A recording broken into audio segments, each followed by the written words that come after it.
Assalamualaikum Pak Ustadz. Saya mewakili teman-teman yang bersatu profesi, ingin penjelasan dari Pak Ustadz tentunya.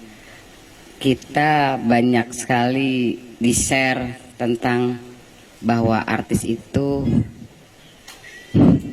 gimana nih? Tidak boleh. Kita sebagai artis itu sebenarnya haram. Gimana menurut Pak Ustadz? Al-aslu fil asya al-ibahah. Hukum asal segala sesuatu dalam Islam boleh. Hukum asal sesuatu dalam Islam bukan haram. Al-aslu fil asya al-ibahah. Hukum asal segala sesuatu adalah boleh.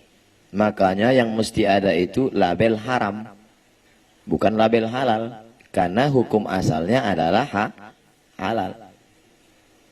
Ya lo sudah halal dikasih label halal kan berarti 2 kali lipat.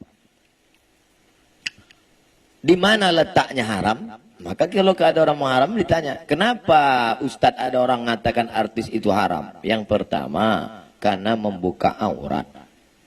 Lalu kalau yang dia perankan itu seorang ibu, pakai jilbab, pakaiannya longgar, 20 episode, ke-20-nya nggak ada dia buka aurat. Di mana letak haramnya?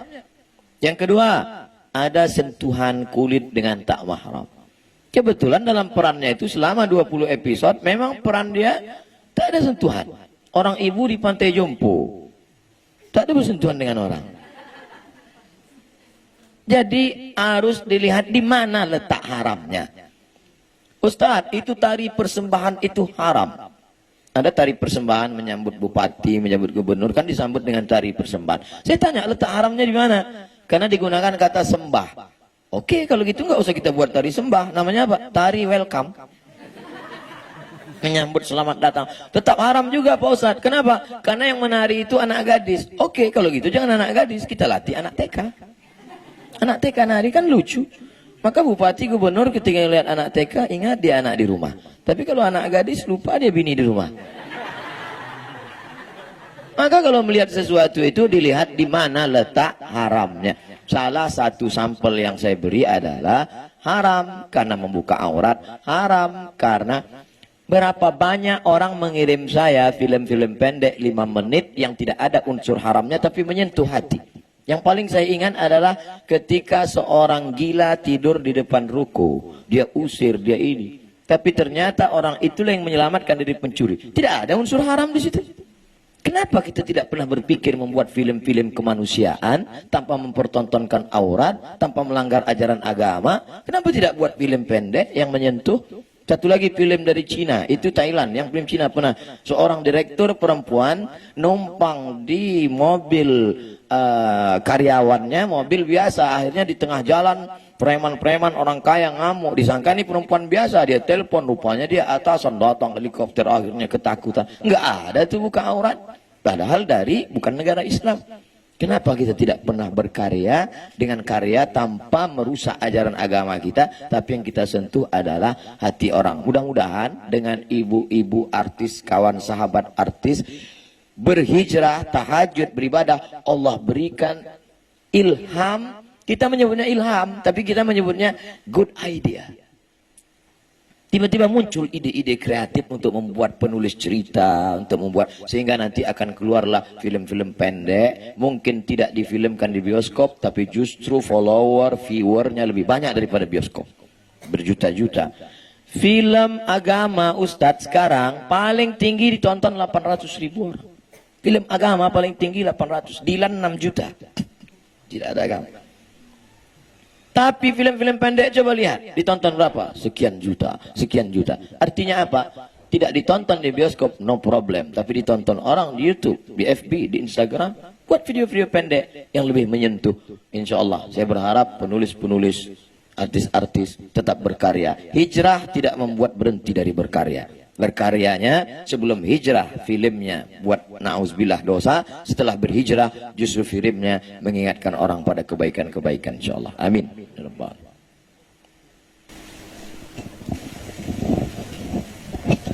Assalamualaikum warahmatullahi wabarakatuh Pak Ustadz dan semuanya. Waktu zaman jahiliyah lah istilahnya ya, kita kan belum berhijab gitu. Terus kita ada diri kita di YouTube dengan aduh, sepertinya dosa jariah gitu. Bagaimana ya Ustadz untuk mengantisipasi dosa-dosa itu agar tidak terus-terusan, sedangkan kita minta ke YouTube juga nggak bisa gitu kan, untuk ditutup dan sebagainya. Itu satu. Keduanya, ada yang bilang bahwa belum yakin, orang-orang itu bilang bahwa maulid itu adalah bid'ah gitu. Terus kemudian saya kebetulan memang punya grup sholawat gitu ya Ustadz ya, tapi pakai musik gitu, belum pakai hadroh. Itu hukumnya bagaimana? Begitu. Assalamualaikum warahmatullahi wabarakatuh. Tangan ini dulu membunuh orang paling mulia. Yang bicara namanya laki-laki berkulit hitam, Wahsy. Wahsy budak hamba sahaya yang dijanjikan dapat duit merdeka kalau bisa membunuh Hamzah. Maka dia bunuh Hamzah. Kata Wahsy, tangan ini dulu waktu jahiliyah sangat hina karena membunuh orang paling mulia, Sayyidus Syuhada, perang Uhud tahun ketiga. Bagaimana dia cara menebusnya?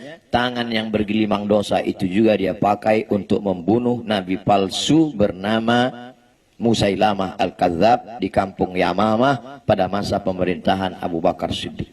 Tangan yang sama. Begitu juga wajah yang sama, action yang sama, merubah film-film yang lama menjadi film baru yang bernuansa hijrah, mengingatkan orang. Maka insya Allah ada sentuhan-sentuhan di situ yang mengingatkan kepada penonton, tolonglah hapus, buang file-file yang lama yang kalian simpan. Apakah dengan pesan lagu? Tidak mesti ceramah, tidak mesti artis lalu ceramah, Assalamualaikum hai seluruh Indonesia, kalian delete semua filmku ya, gitu.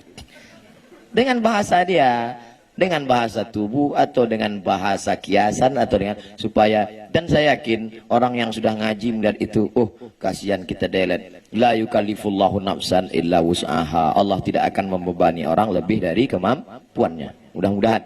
Illa man taba, siapa yang taubat, wa amana, beriman dengan iman yang benar, wa amila amalan salihah, beramal soleh. Kalau tiga ini dia lakukan, ulaika, mereka itu yubaddilullahu sayyiatihim hasanat. Semua perbuatan dosa mereka dulu bukan diampuni Allah, diganti Allah dengan pahala-pahala kebaikan. Mudah-mudahan ibu bapak termasuk yang diganti dengan pahala kebaikan. Dua, masalah maulid itu bid'ah. Yang jawab bukan Abdul Somad, Al-Hafiz Ibnu Hajar Al-Asqalani. Kalau disebut Al-Hafiz berarti hafalan hadisnya 300.000 hadis. Kemarin pada tanggal 10 Muharram, ibu puasa apa enggak? Puasa. Namanya puasa Asyura. Kenapa puasa Asyura? Karena hari itu Allah menyelamatkan Musa. Padahal Allah menyelamatkan Musa satu kali, tapi diulang bertahun-tahun. Apa hubungannya dengan maulid? Kalau selamatnya Musa boleh disyukuri, maka adakah nikmat yang lebih besar daripada selamatnya Musa? Ada. Apa dia? Lahirnya Muhammad sallallahu alaihi wasallam. Buka itu nama kitabnya Al-Hawi lil Fatawi. Maulid boleh. Yang ngomong siapa? Al-Hafiz, hafal hadis 300.000 hadis. Ada ulama hafal hadis 300.000 hadis mengatakan maulid boleh. Ada ustadz hafal 3 hadis kalau laptopnya hidup. Al-ilmu fil laptop. Tiba-tiba membid'ahkan maulid. Saya nggak maksa ibu bapak ikut saya, tapi saya cuman mau ngasih tahu saya ikut Al-Hafiz Ibnu Hajar Al-Asqalani. Bapak ibu mau ikut ustadz laptop 3 hadis terserah. Ada lagi nggak Pak Ustadz? Imam Jalaluddin Abdurrahman As-Suyuti, hafalan hadisnya 200.000 hadis, kitabnya 500. Kata dia maulid itu sarana mengingatkan kita pada Nabi, boleh kalau cukup 5 syarat. Pertama, baca maulid sejarah Nabi. Yang kedua, ada tausiah. Yang ketiga, ada baca Quran. Yang keempat, ada tawasobil haq, tawasobil sob, silaturahim. Yang kelima, ada makan makanan. Karena dulu mereka buat maulid itu bersedekah, memotong kambing 3.000 ekor, memotong sapi 1 ekor, penuh jalanan, dan piring manisan-manisan. Maka kalau dianggap hari ini kita buat maulid, cukup sudah syaratnya.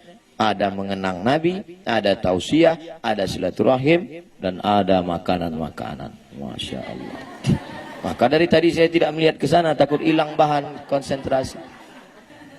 3. Tentang masalah musik. Buka nama kitabnya Fiqhul Musiqa wal Aghani, fikih musik. Nama penulisnya Syekh Yusuf Al-Qaradawi. Ikatan Ulama Sedunia, dia ketuanya. Tinggalnya sekarang di Qatar. Doha, Qatar. Jabatannya pimpinan Fakultas Syariah di Universitas Qatar. Kata beliau, musik sama seperti omongan. Kalau isinya baik, maka baik. Tapi kalau isinya tidak baik, maka tak baik. Musik, gitar, biola, saksofon, akordeon, keyboard, isinya baik. Solawat, doa untuk nikah, mengingatkan pada Allah, mengingat mati. Bagus, terus berkarya. Tapi saya dibully terus Pak Ustadz. Bully membuli ini kan cuma dua. Kalau kita capek, dia terus. Kalau dia capek, kita terus. Maka kita terus, jangan berhenti. Gitu aja kok capek. Wallahu a'lam bishawab. Baik.